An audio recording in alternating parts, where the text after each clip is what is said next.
کیونکہ جو میری ماں کے ساتھ بدتمیزی اور بے انصافی کرتا ہے نا، میں ان کو اپنی محبت کے قابل نہیں سمجھتا۔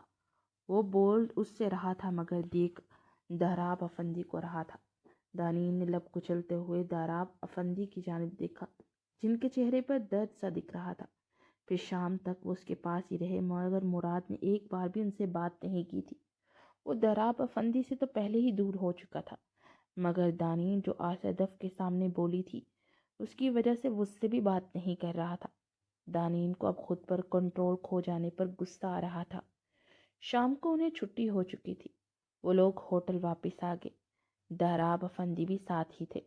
انہوں نے اپنے لیے دوسرا روم بک کروا لیا، لیکن وہ فی الحال ان کے کمرے میں ہی بیٹھے تھے۔ انہوں نے ڈنر کا آرڈر کیا اور پھر وہ بیٹھے انتظار کرنے لگے۔ ان تینوں کے درمیان ابھی بھی خاموشی ہی تھی۔ تمہاری طبیعت اب بہتر ہے تو ہم کل صبح واپسی کے لیے نکلیں گے؟ اچانک سے داراب افندی نے پوچھا۔ نہیں، مجھے موم کے ساتھ کچھ دیر یہاں پر ٹہلنا ہے، آپ اپنی بھانجی کو لے کر چلے جائیے گا، وہ اسپاٹ لہجے میں بولا تو داراب افندی نے زور سے اپنے لب پینچ لیے۔ کیا پاگل پن ہے؟ تم اس طرح کی حرکتیں کیوں کرتے ہو؟ آخر ثابت کیا کرنا چاہتے ہو مجھ پر؟ کیا یہ بات کہ تمہارا باپ گناہ گار ہے؟ تو کیا نہیں ہے آپ؟ مراد جواباً تلخ لہجے میں بولا۔ اچھا تو ثابت کرو گناہ میرا، کہ میں نے کیا گناہ کیا ہے، وہ تلخ لہجے میں بولے۔ پرانی سب باتیں ایک طرف رکھ کر جو نیا ہوا ہے اس کے بارے میں بات کرتے ہیں۔ اپنی اولاد کو اس کے ناپسندیدہ شخص کے ساتھ باندھنا بھی ظلم ہی ہوتا ہے۔ کیا آپ نے مجھے زبردستی اس لڑکی کے ساتھ نہیں باندھا، جبکہ آپ جانتے تھے کہ میں کنزا کو پسند کرتا ہوں؟ ان کی آنکھوں میں آنکھیں ڈالے تلخ لہجے میں بولا۔ غلطی ہو گئی تھی مجھ سے کہ میں نے سمجھ لیا کہ میرا بیٹا بہت سمجھدار ہے، وہ رشتے کو نبھائے گا، مگر تم نے مجھے غلط ثابت کر دیا۔ ٹھیک ہے، تمہیں کنزا سے شادی کرنی ہے نا تو کرو، اور ہاں، اپنی ماں کے پاس واپس جانا چاہتے ہو تو جاؤ، باقی تمہیں تمہارے حصے کی جائیداد میں سے ایک پھوٹی کونی نہیں دوں گا۔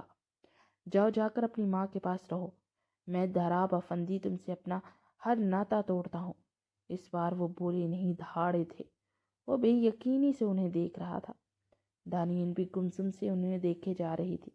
کرو اپنی ماں کو فون کہ وہ آ کر تمہیں لے جائے تاکہ میں سکون سے یہاں سے جا سکوں، کیونکہ آخر تم میرا خون ہو تو میں تمہیں اس حال میں چھوڑ کر یہاں سے نہیں جا سکتا، وہ سرد لہجے میں بولے۔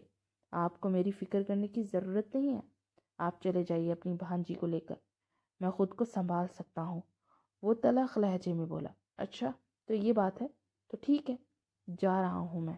چلو دانین بیٹے، آپ جلدی سے چادر لے کر باہر آئے، میں آپ کا ہی انتظار کر رہا ہوں، وہ ایک جھٹکے سے اٹھ کر کھڑے ہوتے ہوئے بولے۔ دانین نے بے بسی بھرے انداز میں انہیں دیکھا۔ ماموں، ان کی طبیعت نہیں ٹھیک تو اس طرح کیسے؟ وہ کہہ رہا ہے نا کہ وہ اپنا خیال خود رکھ سکتا ہے اور یہ آپ کی ذمہ داری نہیں ہے۔ وہ آپ کے متعلق کسی قسم کی کوئی ذمہ داری نہیں نبھاتا تو آپ کیوں نبھا رہی ہیں؟ اس نے کبھی نہیں سوچا کہ اس کا باپ کیا سوچتا ہے۔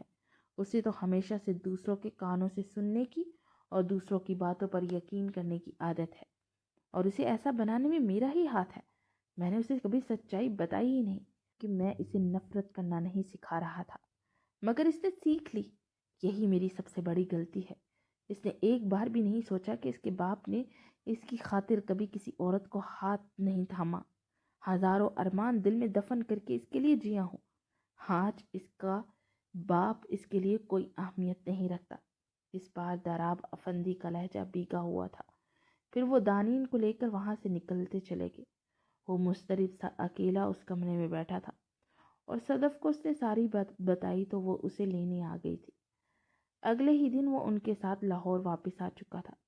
صدف نے اسے اس کے کمرے میں پہنچایا اور اس نے کچھ دیر آرام کیا اور باہر آیا تو بے اختیار کچن میں چلا گیا تو وہاں پر ملازمہ کھڑی تھی۔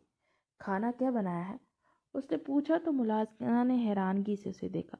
وہ آج تو کھانا نہیں بنا، صرف ملازم حضرات کے لیے بنا ہے۔ دراصل آج میڈم اور سر کی اینیورسری ہے تو وہ لوگ باہر گئے ہیں، ملازمہ نے کہا تو وہ لب بھینچ کر رہ گیا۔ آپ لوگ اپنے کھانے میں سے ہی مجھے دے دیجیے۔ وہ اپنا دکھتا سر دباتا ہوا ٹیبل پر بیٹھ گیا۔ کچھ دیر کے بعد ملازمہ آئی تو اس کے سامنے دال اور روٹی تھی۔ یہ کیا ہے؟ اس نے حیرانگی سے پوچھا۔ صاحب جی، یہ ہم ملازموں کا کھانا ہے، وہ ملازمہ آہستہ سے بولی، واٹ؟ کیا اس گھر میں ملازموں کا کھانا علیحدہ بنتا ہے؟ اس نے حیرانی سے پوچھا۔ جی صاحب جی، ہم لوگوں کے لیے کوئی دال روٹی اور کبھی کوئی سبزی روٹی بن جاتی ہے، اور صاحب لوگوں کے لیے دوسرے والا کھانا بنتا ہے، ملازمہ نے آہستہ سے جواب دیا تو وہ لب بھینچ کر اس دال روٹی کو کھانے لگا۔ بے اختیار اسے اپنے گھر کا سین یاد آیا، جہاں پر وہ لوگ جو کھانا کھاتے ہیں وہی ملازم بھی کھاتے تھے۔ دہراب افندی تو ہر ملازم کا اپنے گھر کے فرد کی طرح خیال رکھتے تھے۔ وہ بمشکل آدھی روٹی کھا کر اٹھ کر اپنے کمرے میں آ گیا تھا۔ اگلے دن وہ لاؤنج میں بیٹھا تھا کہ صدف اس کے پاس آئی۔ تمہارے ڈیڈ نے تمہاری جائیداد کے بارے میں کچھ کہا تم سے؟ میرے خیال میں تمہیں اپنی جائیداد لینی چاہیے، صدف نے کہا۔ نہیں موم، انہوں نے مجھے جائیداد سے آگ کر دیا ہے، وہ اسپاٹ چہرے سے بولا۔ واٹ؟ اور یہ بات تم مجھے اب بتا رہے ہو؟ وہ تلخ لہجے میں بولی۔ اس میں بتانے والی کون سی بات ہے؟ میں آپ کا بیٹا ہوں تو ظاہری بات ہے آپ کا کاروبار ہی سنبھالوں گا نا، کیونکہ آپ کا دوسرا بیٹا تو ابھی 22 سال کا ہے۔ وہ اطمینان سے بولا تو صدف لب بھینچ کر رہ گئی۔ پھر وہ انہیں یوں ہی گمسم چھوڑ کر اپنے کمرے میں آ گیا۔ اسے یہاں رہتے ہوئے 1 ہفتہ ہو چکا تھا، اور کنزا اس دوران اس سے صرف 1-2 بار ہی ملنے آئی تھی۔ ایک دن وہ دوپہر میں سو کر اٹھا اور چائے پینے کے ارادے سے کچن کی جانب بڑھ رہا تھا کہ لاؤنج سے آتی آوازیں سن کر وہ ایک دم سے وہ ٹھٹک کر رک گیا۔ کیا ہوا خالہ؟ آپ کافی زیادہ پریشان لگ رہی ہیں، کنزا کی آواز سنائی دی۔ ہاں تو اور کیا کروں، تمہارے خالو مجھ پہ غصہ کر رہے تھے، وہ کہہ رہے تھے کہ اسے یہاں سے چلتا کرو، لیکن اب میں یہاں اسے کیسے بھیجوں، مجھے کچھ سمجھ نہیں آ رہی۔ انتہائی بے وقوف انسان ہے، مجھے لگا تھا کہ اپنی دولت جائیداد کو لے کر آئے گا، مگر خالی ہاتھ آ گیا۔ الیاس صاحب نے تو صاف کہہ دیا ہے کہ میں تو نہیں رکھوں گا، پہلے ہی کاروبار میں اتنا نقصان ہوا ہے۔ میں نے سوچا تھا کہ چلو اپنے ساتھ کچھ لائے گا تو میں الیاس کے کاروبار میں ڈال دوں گی تو وہ خوش ہو جائے گا، اور جب امریکہ سے واپس آئے گا تو وہ اسے جمایا کاروبار ملے گا، مگر انتہائی بے وقوف نکلا میرا یہ بیٹا۔ اب مجھے بتاؤ کہ میں اسے یہاں سے کیسے نکالوں؟ صدف کی جھنجھلائی ہوئی آواز اس کے کانوں سے ٹکرائی۔ اور کیا، سچ میں بہت ہی بے وقوف ہے۔ میں نے سوچا تھا کہ میرا مستقبل بھی سیکیور ہو جائے گا، مگر اب مجھے بھی نہیں اس سے شادی وادی کرنی، سب کچھ چھوڑ کر یہاں آ گیا۔ مجھے تو وکاس نے پرپوز کیا تھا، میں نے ایکسیپٹ کر لیا، اب بہت جلد شادی کروں گی۔ ویسے بھی اب اس انسان سے اکتا چکی ہوں، آپ کے کہنے پر میں نے اس سے محبت کرنا تو کر لیا، مگر اب زیادہ دیر اس کے ساتھ ٹک نہیں سکتی۔ سو فائنلی میری اب جان چھوٹ گئی ہے۔ کنزا کی آواز کانوں سے ٹکرائی تو وہ تلخ انداز میں مسکراتا ہوا اندر داخل ہوا۔ واہ کیا بات ہے، صرف 1 ہفتے میں آپ لوگ مجھ سے بیزار ہوگی، کیونکہ میرے پاس میرے باپ کی دولت نہیں رہی۔ پتہ ہے ہوٹل میں جب ڈیڈ مجھے چھوڑ کر گئے نا، انہوں نے جاتے جاتے ایک بات کہی کہ انہوں نے میری خاطر کسی عورت کو اپنایا تک نہیں، میں نے اپنے ارمانوں کا خون کر دیا۔ میں نے سوچا اور بہت سوچا کہ ایک طرف آپ ہیں جنہوں نے اپنا گھر بسایا، آپ کا بیٹا اور شوہر ہے، آپ تو ایک پرفیکٹ لائف جی رہی ہیں، اور دوسری طرف میرے ڈیڈ جنہوں نے ایک پوری زندگی میرے نام کر دی۔ اگر وہ بھی چاہتے نا تو مرد ہونے کے ناطے دوسری شادی کر لیتے، انہیں کوئی بھی ہنس کر اپنی بیٹی دے دیتا، مگر انہوں نے ایسا نہیں کیا کہ کہیں مجھ پر کوئی ایسی سوتیلی ماں مسلط نہ کر دی جائے جو مجھ پر ظلم ڈھائے۔ وہ ہمیشہ میرے بارے میں سوچتے ہوئے اپنی جوانی تک کو قربان کر گئے، مگر آپ نے تو اپنے خوابوں کے لیے اپنے بیٹے تک کو قربان کر دیا، اور آج بھی آپ کو بیٹا نہیں چاہیے تھا، اس کی دولت چاہیے تھی۔ میں یہی دیکھنے کے لیے اس گھر میں آیا تھا کہ کتنے دن مجھے میری ماں رکھ سکتی ہے۔ اب ماں تو کیا، ایک اچھی عورت بھی نہیں، کیونکہ عورت وفا کی مٹی سے گندی ہوئی ہوتی ہے، مگر آپ نے کوئی وفا نہ کی، نہ اپنے شوہر سے، نہ اپنے رشتوں سے، اور نہ ہی اپنے بیٹے سے۔ وہ چلا چلا کر بول رہا تھا، اور وہ دونوں فقط چہرے سے اسے دیکھے جا رہی تھی۔ پھر وہ انہیں یوں ہی ساکت و جام میں چھوڑ کر وہاں سے نکلتا چلا گیا۔ وہ پیدل ہی سڑک پر چلتا جا رہا تھا، پھر وہ فٹ پاتھ پر بیٹھ کر سر جھکائے رو دیا۔ ایک گاڑی کے ٹائر اس کے پاس چرچرائے تو مراد نے سر اٹھا کر دیکھا تو گاڑی سے دراب افندی نکل رہے تھے۔ مراد میرے بچے کیا ہوا؟ وہ تڑپ کر اس کی طرف بڑھے، اور پھر ساتھ ہی دراب افندی کی سیکرٹری بھی پاس آ گئی۔ وہ جلدی سے ان کے گلے لگ کر تڑپ تڑپ کر رو دیا۔ اور ارد گرد کے لوگ رک کر حیرت سے انہیں دیکھ رہے تھے۔ پھر دراب افندی اس سے گاڑی میں بٹھا کر اپنی سیکرٹری کی جانب بڑھے۔ تھینک یو مس سرینا، آپ نے مجھے انفارم کر دیا میرے بیٹے کے بارے میں۔ آئیے میں آپ کو گھر ڈراپ کر دیتا ہوں، دراب افندی نے کہا۔ نہیں سر، وہ دراصل میں سامنے ہاسپٹل میں ہوں، میری مدر ہاسپٹل میں تھی تو اسی لیے اس کی ضرورت نہیں ہے، زرینہ نے کہا۔ او آئی ایم سو سوری، مجھے پتہ چلا تھا کہ آپ کی مدر ہاسپٹل ہے، مگر میں اپنی پریشانیوں میں اس قدر الجھا ہوا تھا کہ خبر گیری کے لیے نہیں آ سکا۔ مراد تم بیٹھو، میں ابھی آتا ہوں، وہ بولے تو مراد نے سر اس بات میں ہلا دیا۔ پھر وہ اپنی سیکرٹری کے ساتھ ہاسپٹل کی جانب بڑھ گئے۔ کچھ دیر کے بعد وہ واپس آئے تو ان کے ہاتھ میں جوس تھے۔ میں نے سوچا کہ باپ بیٹا آج مل کر چل کرتے ہیں، انہوں نے مینگو جوس اس کی طرف بڑھاتے ہوئے کہا تو وہ نم آنکھوں سے انہیں دیکھے گیا۔ ناراض نہیں ہیں آپ مجھ سے؟ بالکل نہیں میرے بچے، اور مجھے معلوم تھا کہ میرا پاگل سا بیٹا میرے پاس ہی واپس آئے گا، وہ مسکرا کر بولے تو وہ نروٹھے انداز میں انہیں دیکھنے لگا۔ ویسے آپ نے اپنی بھانجی کی وجہ سے میرے ساتھ زیادتی کر دی ہے، وہ منہ بسور کر بولا۔ میں نے اس بارے میں بہت سوچا اور مجھے لگتا ہے کہ مجھے اس طرح تمہاری شادی نہیں کرنی چاہیے تھی، تو اسی لیے دانین کو بی اے میں ایڈمیشن دلوا رہا ہوں، تو اب وہ تم سے علیحدہ کمرے میں رہے گی۔ وہ مطمئن انداز میں بولتے ہوئے اسے بے سکون کر گئے۔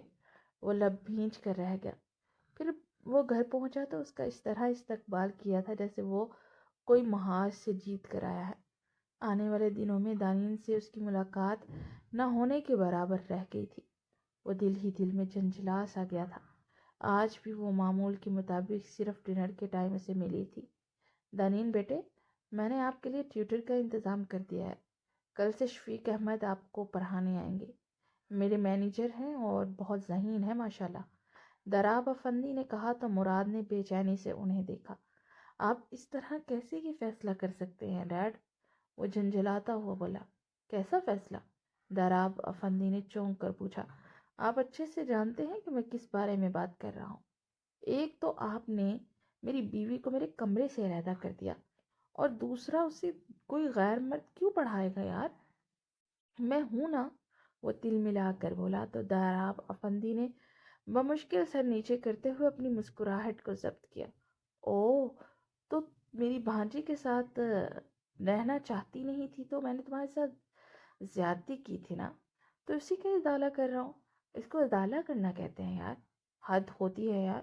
اب وہ میری بیوی بن چکی ہے، اسے میرے کمرے میں رہنے دیجیے، اور میں نے کون سا اسے پڑھنے سے روک دینا ہے؟ وہ انتہائی جھنجھلایا ہوا تھا۔ نہیں، وہ صحیح سے پڑھ نہیں پائے گی، تم اسے ڈسٹرب کرو گے، دراب افندی نے کہا تو وہ مزید تپ گیا۔ آپ فکر مت کیجیے، میں آپ کی بھانجی کو بالکل بھی کچھ نہیں کہوں گا، بس اب آپ مجھے میری بیوی واپس کر دیجیے، گزارش ڈال رہا ہوں آپ کے سامنے، ورنہ اٹھا کر لے جاؤں گا۔ اس نے اس بار بغیر کسی لگی لپٹی کے کہا تو دراب افندی کا فلک شگاف کہا گونج اٹھا۔ میرا مذاق اڑا رہے ہیں؟ بالکل نہیں بیٹے، میں تو تمہاری بےتابی پر ہنس رہا ہوں کہ کہاں میرا بیٹا جس لڑکی کو اپنے کمرے میں بھی نہیں رکھنا چاہتا تھا، اب زبردستی اپنے کمرے میں رکھنا چاہتا ہے۔ وقت وقت کی بات ہے، دراب افندی نے کہا۔ کوئی بات نہیں، ہنس لیجئے، کیونکہ میں بھی آپ کا بہت جلد انتظام کرنے والا ہوں، وہ منہ بنا کر بولا۔ کیسا انتظام؟ دراب افندی چونک کر پوچھنے لگے۔ آپ کے سر پر صحرا سجانے کا۔ یہ پہلا بیٹا ہوگا جو کہ اپنے بیٹے کے اپنے باپ کے لیے رشتہ لے کر جائے گا، وہ بھی مس زرینہ کے ہاں۔ وہ اطمینان بھرے لہجے میں بولا تو دراب افندی کے حلق میں نوالا اٹک گیا۔ کیا بول رہے ہو؟ فضول بکواس مت کرو، یہ میری شادی کرنے کی کوئی عمر ہے؟ وہ نگاہیں چرا کر بولا۔ اگر محبت کرنے کی عمر ہے تو شادی بھی کر ہی سکتے ہیں نا، کوئی پرابلم ہے آپ کو؟ وہ بھی انہی کا بیٹا تھا۔ ارے میں نے کس سے محبت کر لی؟ ایسا کچھ نہیں ہے، فضول میں اندازے مت لگایا کرو۔ وہ ہنوز نگاہیں چرا رہے تھے۔ اچھا، اگر یہ بات ہے تو میری آنکھوں میں آنکھیں ڈال کر ایک بار کہہ دیجئے کہ آپ کو مس زرینہ پسند نہیں ہے۔ میں آپ کی بات پر یقین کر سکتا ہوں، اچھے سے دیکھ رہا ہوں میں پچھلے کئی دنوں سے، روز ہاسپٹل کے چکر لگ رہے ہیں، ان کی والدہ ماجدہ کو متاثر کرنے کی کوشش کر رہے ہیں۔ گیا تھا میں بھی ان سے ملنے، انہوں نے کہا کہ آپ کے بڑے بھائی کا بہت شکریہ کہ وہ اتنا دھیان رکھتے ہیں، اور یہ بھی پوچھا کہ شادی شدہ ہے آپ کے بڑے بھائی؟ میں نے انہیں کہہ دیا ہے کہ جی نہیں، بالکل کنوارے ہیں، اور میں ان کے لیے ایک عدد رشتہ ڈھونڈ رہا ہوں، تو آپ جلدی سے ٹھیک ہو کر گھر پہنچے۔ میں جلدی سے اپنے بڑے بھائی کی بارات لے کر آ رہا ہوں۔ وہ مطمئن انداز میں بولتا جا رہا تھا اور داراب افندی کا منہ حیرت سے کھل گیا اور اس کی بات پر دنین کھل کھلا کر ہنس پڑی۔ چپ! خبردار، تم نے اگر اس کا ساتھ دیا تھا، داراب افندی نے مصنوعی غصے میں ڈانٹتے ہوئے کہا تو وہ سر نیچے کی اپنی ہنسی ضبط کرنے لگی۔ دانین، ذرا دیکھو اپنے سسر جی کم جیٹ جی کو، کیسے 400 واٹ کے بلب چل رہے ہیں چہرے شریف پر۔ وہ ابھی بھی پرمزاح انداز میں بول رہا تھا۔ تم مجھ سے بہت مار کھانے والے ہو، داراب افندی نے سرخ چہرے سے کہا تو وہ گہرا مسکرا دیا۔ پھر رات کو وہ اپنے کمرے میں صوفہ چیئر پر بیٹھا تھا کہ دانین اندر داخل ہوئی اور انگلیاں چٹخاتے ہوئے اس کے پاس آ کر کھڑی ہوگی۔ وہ اس کے ہاتھ سے تھامتے اسے اپنی گود میں بٹھاتا اس کے حسین چہرے کی طرف دیکھنے لگا۔ اس کی پلکیں لرزتی ہوئی اس کے کندارے رخسار پر سایہ فگن تھی۔ کبھی وہ پلکیں جھکاتی اور کبھی اٹھاتی تھی۔ وہ مبہوت سا اس کی پلکوں کا رقص دیکھ رہا تھا۔ وہ پھر سے اپنی منمانیاں کرتا ہوا اس کے لبوں کو اپنی دسترس میں لے گیا، مگر اس بار اس کے انداز میں بہت نرمی اور محبت تھی۔ وہ چاہ کر بھی اسے خود سے دور نہیں کر پائی۔ وہ اس شخص سے کبھی دور ہونا چاہتی بھی نہیں تھی۔ اس کی محبت اس کا کل سرمایہ تھا۔ وہ بچپن سے اس محبت کو ترستی آئی تھی۔ مراد نے بلا شبہ اس سے روکھا رویہ رکھا تھا تو اس سے محبت بھی بہت کی تھی۔ وہ شخص اس کی کل کائنات تھا۔ جب کوئی انسان آپ کی کل کائنات ہوتا ہے نا، تو آپ چاہ کر بھی اس سے ناراض نہیں رہ سکتے۔ پھر وہ آہستہ سے اپنا پیچھے ہٹاتا چہرہ دوبارہ سے اسے دیکھنے لگا، جو کہ اس کی قربت سے سرخ انار کی طرح ہوئی تھی اور لب اس کی شدتوں سے لہو چھلکا رہے تھے۔ I'm so sorry my love، بہت ہرٹ کیا نا میں نے تمہیں۔ اس کے ہونٹوں کو اپنے انگوٹھے سے آہستہ آہستہ رب کرتے ہوئے بولا، اور ایک بازو ہنوز کمر کے گرد حمائل تھا اور دوسرا اس کے چہرے کے ہر نقش کو چھو رہا تھا۔ نہیں تو میں آپ سے کیسے ناراض ہو سکتی ہوں؟ وہ لرزتی پلکوں کو جھکائے اس کے کندھوں سے جھکڑے بامشکل بولتی اس کے مزید قریب ہو گئی۔ وہ دوبارہ سے ان نرم و ملائم ہونٹوں کو اپنی دسترس میں لیتا ان پر اپنی شدت برسانے لگا۔ پھر وہ اس سے ہلکی پھلکی گستاخیاں کرنے لگا اور اس گستاخیوں سے گھبرا کر وہ اس کے سینے میں چہرہ چھپا گئی۔ آج مجھے مت روکو میری جان۔ وہ اس کے ماتھے پر بوسہ دیتا ہوا اسے خود میں بھینچ گیا، پھر یوں ہی گود میں اٹھائے بیڈ پر آتا اس کے پہلو میں لٹاتے اس پر اپنی شدتیں نچھاور کرتے ہوئے اس پر اپنا حق جتاتا چلا گیا۔ صبح کو اس کی آنکھ کھلی تو وہ پرسکون سی اس کے سینے پر سر رکھے سو رہی تھی۔ اسے سر گھما کر ٹائم دیکھا تو 8:15 ہو رہے تھے۔ دانین، میری جان، تمہیں کالج نہیں جانا؟ اس کا رخسار تھپ تھپا کر بولا۔ نہیں، آج میرا بالکل بھی جانے کا موڈ نہیں ہے۔ آپ نے پوری رات جگایا، میری نیند نہیں پوری ہوئی، وہ غنودگی میں بولی تو مراد بھی مبہم سا مسکراتا ہوا اس کی کمر میں ہاتھ ڈال کر اسے اپنے اوپر کرا گیا۔ چلو پھر ٹھیک ہے، آج میں بھی اپنے آفس سے چھٹی کر لیتا ہوں اور ہم چھٹی مناتے ہیں۔ وہ اس کی کان کی لو کو لبوں سے چھوتے ہوئے بولا تو وہ ہڑبڑا کر اس پر سے اٹھنے لگی۔ نہیں پلیز نہیں، مزید نہیں، وہ گھبرائے ہوئے لہجے میں بولی، مگر مراد دوبارہ سے اسے پہلو میں گرائے اس کے دونوں بازو جکڑ کر اس پر جھکا۔ یہ بالکل ٹھیک نہیں ہے مراد، میرا کل ٹیسٹ ہے، مجھے تھوڑا سا تو آرام کرنے دیجیے پلیز۔ اگر میں آرام نہیں کروں گی تو میرا بالکل بھی ٹیسٹ اچھا نہیں ہوگا۔ آپ یہی چاہتے ہیں کہ میں پڑھوں لکھوں نا؟ وہ منہ بسور کر بولی تو مراد کو اس پر ٹوٹ کر پیار آیا۔ وہ شدت سے اس کے ماتھے پر بوسہ دیتا اٹھ کر بیٹھ گیا۔ چلو تھوڑی دیر آرام کر لو، اس کے بعد فریش ہو کر پارلر چلی جانا، اور ہاں، اچھا سا ڈریس نکال لو، آج ہم ڈیڈ کا رشتہ لے کر جا رہے ہیں۔ وہ بولا تو وہ جلدی سے اٹھ کر بیٹھ گئی۔ کیا آپ واقعی میں سیریس ہیں؟ مطلب آپ کو لگتا ہے کہ ماموں کی شادی ہونی چاہیے؟ کیوں؟ کیا تمہیں نہیں لگتا کہ یہ ہونا چاہیے؟ اور میرے خیال میں یہ بہت پہلے ہو جانا چاہیے تھا۔ ڈیڈ نے میری خاطر اپنی زندگی کو بے رنگ رکھا اور اب میں ان کی زندگی میں یہ رنگ بھرنا چاہتا ہوں۔ اس کی بات کے جواب میں بولا، لیکن لوگ نہ جانے کیسی کیسی باتیں کریں گے، کیا وہ سب سہ پائیں گے آپ؟ اس نے ایک اور سوال کیا۔ بالکل میری جان، اور مجھے نہیں لگتا کہ مجھے لوگوں کی باتوں پہ دھیان دینا چاہیے، اور میرے خیال میں اس عمر میں آ کر مرد کو ایک بیوی کی بہت ضرورت ہوتی ہے۔ اب دیکھو نا، میں تمہارے ساتھ اپنی لائف میں مصروف ہو جاؤں گا اور وہ بہت تنہا رہ جائیں گے، اور اب ان کے دکھ اور سکھ سننے والی آ جائے گی نا تو وہ بھی خوش رہیں گے۔ وہ مضبوط لہجے میں بولا تو وہ دھیمے سے مسکرا دی۔ آپ بہت زیادہ سویٹ ہیں، آئی لو یو مائی سویٹو۔ اس کے رخسار کو چھوتے ہوئے بولی تو وہ دھیما سا مسکرا دیا۔ پھر شام کو وہ لوگ زرینہ کے گھر گئے اور ان کی والدہ سے رشتے کی بات کی تو وہ جیسے خوشی سے کھلی اٹھی تھی۔ زرینہ کی بابیوں نے اس بات پر کافی وویلا کیا، مگر زرینہ کی ماں نے ان کی کسی بات پر کان نہیں دھرے۔ زرینہ کی عمر 35 سال ہو چکی تھی اور اس نے اپنے بھائیوں کے لیے اپنی خوشیوں کو ہمیشہ قربان کیا تھا۔ اس نے اتنی چھوٹی عمر میں جاب کر کے انہیں پڑھایا لکھایا تھا اور وہ 10 سال سے داراب افندی کی سیکرٹری کے طور پر کام کر رہی تھی، اور آج تک کبھی داراب افندی نے انہیں نگاہیں اٹھا کر بھی نہیں دیکھا تھا۔ کب داراب افندی کو وہ چاہنے لگی اسے پتہ ہی نہ چلا، اور اسے داراب افندی کی آنکھوں میں بھی اپنے لیے محبت دکھتی تھی، مگر انہوں نے کبھی اظہار ہی نہیں کیا تھا۔ اور آج ان کا رشتہ آیا تو جیسے زرینہ کے سارے غم ہی دھل گئے۔ اگلی ہفتے داراب افندی اور زرینہ کا نکاح ہو گیا تھا، اور اس سے اگلے دن شاید یہ دنیا کا پہلا ولیمہ تھا جہاں پر باپ اور بیٹے کا ولیمہ ہو رہا تھا۔ کرنے والے باتیں بھی کر رہے تھے، مگر ان لوگوں نے کسی کی باتوں پر کان نہیں دھرے۔ ڈیڈ ہنی مون پر کہاں جائیں گے؟ اس نے اچانک سے پوچھا تو داراب افندی سٹ پٹا کر زرینہ کو دیکھنے لگے، جو کہ شرم سے سرخ ہو رہی تھی۔ ویسے ماموں، مراد بالکل ٹھیک کہہ رہے ہیں، آپ کو بھی زرینہ باجی کو لے کر کہیں نہ کہیں تو جانا ہی چاہیے۔ میں تو کہتی ہوں 1-2 مہینوں کی چھٹیوں پر چلے جائیے، آپ کو بھی ریلیکس ہونا چاہیے نا، اور چھوڑیے یہ سارا کام مراد پر۔ ماموں کی بھانجی جلدی سے اپنے نایاب مشورے انہیں دینے لگی، اور اب کی بار سٹ پٹانے کی بھاری مراد کی تھی۔ یہ بالکل مت کیجیے گا ڈیڈ، جسٹ 1 ہفتے کے لیے آپ کو چھٹی دے رہا ہوں اور اس کے علاوہ نہیں، کیونکہ نیکسٹ ویک میرا ارادہ ہے اپنی بیوی کے ساتھ دوبارہ ہنی مون پہ جانے کا۔ وہ مسکرا کر بولا تو اب کی بار دانین اس کی بے باکی پر سٹ پٹائی۔ جی بہت برے ہیں آپ، ماموں کیا سوچتے ہوں گے، اور باقی سب بھی، دانین نے جھنجھلا کر کہا۔ تو سوچنے دو، جو بھی سوچتے ہیں، جب پیار کیا تو ڈرنا کیا؟ وہ محبت پاش نگاہوں سے بولا تو دانین کے چہرے پر سرخی چھا گئی۔ مراد اس کا ہاتھ تھام کر خود کے قریب کرتے اس کی کانوں میں نہ جانے کیا سرگوشی کر رہا تھا۔